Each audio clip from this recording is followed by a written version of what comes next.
What's up, guys? I hope you are having a great day. So, in this stop on my journey to find the best bang for buck EDC blade for me, we're going to be taking a look at a couple of work knives. The first one's one that we've seen before in a different iteration. This is the replacement for the drop point Iridium I had in the Ohio State colorway. This one is obviously a reverse Tonto and blacked out, and it feels so different to that first one that I felt it deserved its own review. Just like the first one, it came in a red box with nothing. And it is 4.5 inches on the body of the knife, 3.5 on the cutting edge, just a little under. The scales are aluminum that feels really premium, but again, it is unmilled and is very slidey. That's unfortunate.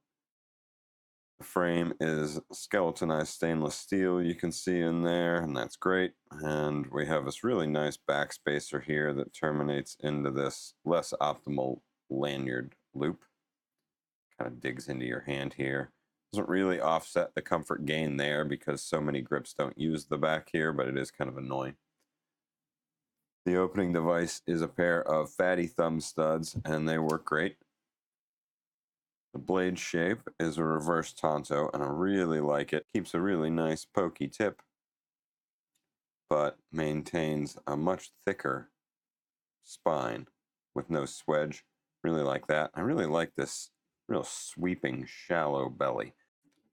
Makes it a real graceful cutter, and it just feels like a little katana in your pocket. The steel is D2, and it's great. I've taken the flaps off of very many boxes with this, and you can see absolutely no evidence of that. It's coated in black oxide, which also showing no damage at all. So I'm really impressed with how Kershaw puts their blades together. The action on this is why I decided to re-review it. This one is so different from the drop point that I felt that just a quick note in another video wasn't sufficient. First off, the detent is really soft, extremely light. Now, I've never had this come open in my pocket. It's not unsafe, I don't think, but it is extremely easy to open this. The action is incredibly smooth and silky. The drop point one was fluffy, and I was somewhat unimpressed with that. But this one, man, it is silky smooth, whisper quiet, and I'm really impressed with the action on here. The locking device is a crossbar lock, obviously, and it works pretty well. The drop point one pendulum shut when you release that, and you could just catch it on the upswing, whereas this one doesn't do that. I think it's because that blade was less well balanced with the big fat part leading into the swedge, which this doesn't have, and I think that that keeps it from swinging back up. But it's super easy to close, and the overall improvement in the action is, I think, worth the lack of pendulum shut. The fidgetability of this guy is way higher. It's just so much more satisfying to open. I would appreciate a slightly stiffer detent to make this thing easier to catch, but all in all, this is a very satisfying knife to play with, and I enjoy it. The ergonomics of it are excellent. Even better than the drop point one, really, because we have no swedge here, so we can really comfortably control the blade from any cutting position, and that's great. Same really great finger groove leading into a nice comfortable bar that allows you to find your grip wherever you need it, and I really appreciate that. Just a little more jimping, I think, would be my only request here. The fit and finish is excellent. I mean, with that fluff gone from the pivot, my only complaint would be a rather minor one, just like fill that reversible pocket clip hole. And this thing is just absolutely perfectly put together. So I'm really happy with the fit and finish on the Iridium. The vibe on it is, I mean, it's the same industrial sort of vibe that you get from the drop point. I mean, you pick it up and it says open me and let's cut stuff. And you can't beat that on a knife.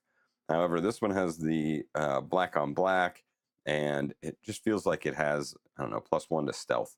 It's just super quiet, and it just feels like a little ninja sword in your pocket, and I really like it.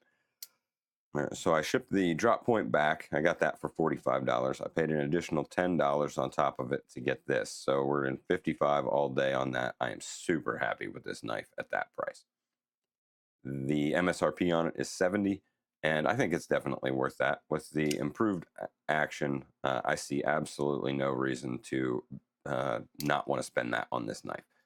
It is an extremely well balanced, well put together, rugged, and very workable knife that you don't have to be at all precious with, and that's pretty awesome.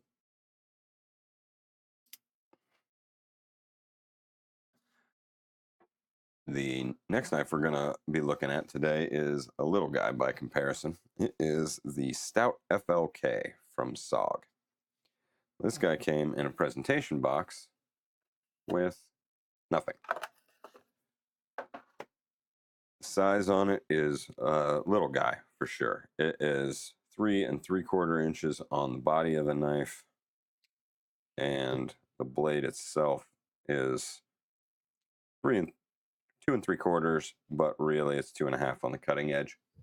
And that seems like it would be too small for a knife, but this does not feel like a small knife. As you can see, it's tall, thick. I mean, it's a chunker. So I feel like you're getting a lot in this little package. The scales on it are a really nice G10, definitely the nicest G10 I've ever felt. It is smooth but grippy, and I'm really impressed with this. The frame is stainless steel, and that makes it hefty, but it's so small that it doesn't really make it heavy. And I'm perfectly happy with that. Obviously, titanium would be better, but that's going to increase the price point pretty significantly. The clip is different from SOG's standard deep carry, I think. And while it is true deep carry, I really am not a fan of this clip. It is insanely tight. I mean, it is hard to get this thing into anything short of stiff, work jeans or whatever. And it has side-to-side play that can cause it to get stuck on the frame lock, which is just interesting design decision. I'm confused by that. I feel like we didn't think that all the way through. Further, while it is flat here and not at all jabby in your palm, it is extremely tall back here, and you definitely feel it on your knuckle when you're holding the knife. So this is, in my opinion, the only weakness on this thing, and I would definitely swap it out if I were SOG. The opening devices on the FLK here are a straight flipper that is jimped. All right, the jimping is sufficiently deep and tactile, but it does not stretch to the edge, so you can't really load up on the tip. I mean, it's fine. The blade is so hefty that it deploys easily either way, but that line couldn't have cost so much that it wasn't worth doing, I think. You also have a really nicely shaped eye hole there, kind of reminiscent of the Arius, and it works really well. The action on this thing is phenomenal. The blade is hefty, and all you really need to do is get it moving. The detent isn't stiff, but it's also not mushy, and I think it's really kind of about perfect for this knife. The blade shape is a clip point, and we've got a little swedge there to get us down to the tip, but the grind on this is really interesting. You've got a flat grind that starts really high up on the blade, but then you get this kind of compound grind action that comes down to what is actually then the edge. Now, because the blade is so thick, they had to do they had to jump through some hoops to get down to a good edge. And while they did that, I can't help but think this wouldn't have been better with a hollow grind. Either way, it's with the flat grind, it's a little axe in your pocket. It will go through anything, and it is a really impressive little knife. We've got Cryo D2 steel, and it is really good. I have used the absolute hell out of this knife. I intended to get it just for work, and I've carried it every day in and out of work, and I use it all the time. I've hard used this more than any of my other knives. I've used it in several projects, cut up lots of rubber, plastic, netting, all kinds of stuff, rope, and this has blasted through all of it. The only issue that I've had with this blade, I was cutting some zip ties on a fence, and I nicked the chain link, and that caused a little ding in the blade that I had to sharpen out. But it sharpened up really easily. It's extremely sharp again, and I'm really a fan of the D2 that SOG uses. We've got a black oxide coating, and just like the Iridium, man, this shows absolutely no damage. This has got to be the toughest coating ever. I mean, like I say, I have abused this knife over the 3 or so weeks that I've had it, and you can see no evidence of it. The lockup is a frame lock, and it works great. It will drop shut, but it's not very safe because you just have nothing to catch there. So I don't let it drop. Generally, I'm going to shake it shut. It's also really nice to walk closed because you got this little jimp nub here, and it makes the close really nice and fidgety. So consequently, with the excellent action and the awesome close, the fidgetability on this is super high. If I could easily make that score over 100, this would be like 140. I mean, it's ridiculously fidgety. Not only is it the most fidgety knife I've ever held, it might be the most fidgety thing I've ever held. It is an extremely fun little knife, which I'm pretty sure that's what FLK stands for. Some say frame lock. I think fun little knife. The ergonomics on it are great. I mean, assuming that you just lean into the choil. I mean, if you're like somebody who hates choils, obviously the ergonomics are not great because that would be a stupid way to hold a knife. But if you lean into the choil, the ergonomics on this are excellent. You can use it in any position extremely comfortably, very safely, and there are infinite cuts that you can make with this knife. The lack of jimping further down is kind of a disappointment. I mean, it's thick enough that you're not like wanting for purchase, but it is a little slidey down here, and you know, adding some jimping would have been cool. The finger groove here is nice and comfortable, and there's another one on the frame side which I feel like is actually not necessary. This could be 50% smaller and it would improve one of the other ergonomic issues with the knife. As you can see there, we've got virtually no bevel on the lock bar. So while it's not difficult to disengage, it's just a little like sharper than it needs to be. It's not very comfortable to disengage. And I feel like if we had half of this bevel on this side of the knife, it would be a lot more comfortable. The only other real complaint for me is this pocket clip. You know, you can get it to disappear into your finger, but if you've got a grip, if you're like, you know, hard gripping it and you're into it like this, you can feel that in your knuckle very easily. The backspacer is great. I have a feeling this would be a very uncomfortable knife to use if we just had standoffs. So I really appreciate the backspacer back there. That is nice. It does add some weight to the knife, though. The fit and finish is pretty good. Out of the box, this G10 was almost as sharp as the knife itself, and I had to run a file all the way over it for a little while to get it smoothed down. Using the flipper was dangerous. Just grazing that surface right there threatened to cut me many times. So we just ran the file over that, and now it is super comfortable. And I have no issues with the fit and finish on this other than the screws. We got a T6 pivot, T7 frame screws. It's weird, man. It's weird. They spin. I've tried to take this thing apart, and I had significant difficulty because I don't have two T7 bits, so I couldn't. Whatever. It's fine, but man, let's use some normal size screws. The vibe on this is industrial, mill-ish. This thing, even more than the Iridium, wants to be used. You pick it up and it is screaming to come out and cut stuff. And it is so good at that. So I really like this little knife a lot more than I thought I would when I ordered it. I was looking for something that was just a little more substantial in a small knife department. And boy, this is it. This is a really fun little knife to own, and I highly recommend it.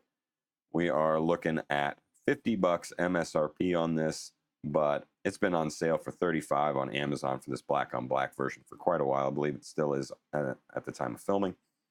There is another version that is stonewashed and olive, and I added that to my cart so that when it goes on sale, I can pick it up as well, because I like this knife so much that I want another one. To that end, SOG, if you're watching, and this is your time to crack out a really fun, more premium end knife.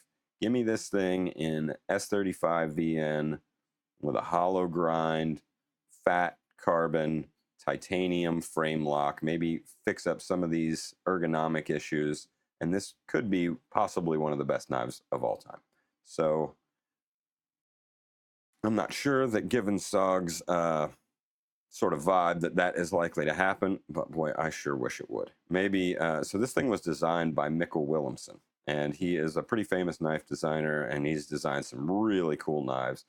Maybe he can take this design somewhere that's more accustomed to using premium materials and get us something that is a really impressive knife on top of being an extremely fun and effective knife. So that's it for today. The next time we're going to look at a couple of knives that are in that premium budget knife category.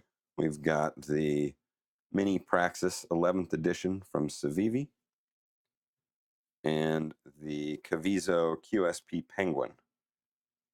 So if you're interested in that, please hit that bell. If you've enjoyed this, I would really appreciate a like. And I encourage you to get into the comments and recommend to me your budget bangers and the knives that you think really deliver the most for the money. We've determined that I prefer a frame lock, something with a nail nick, or something flickable with a Spidey flick.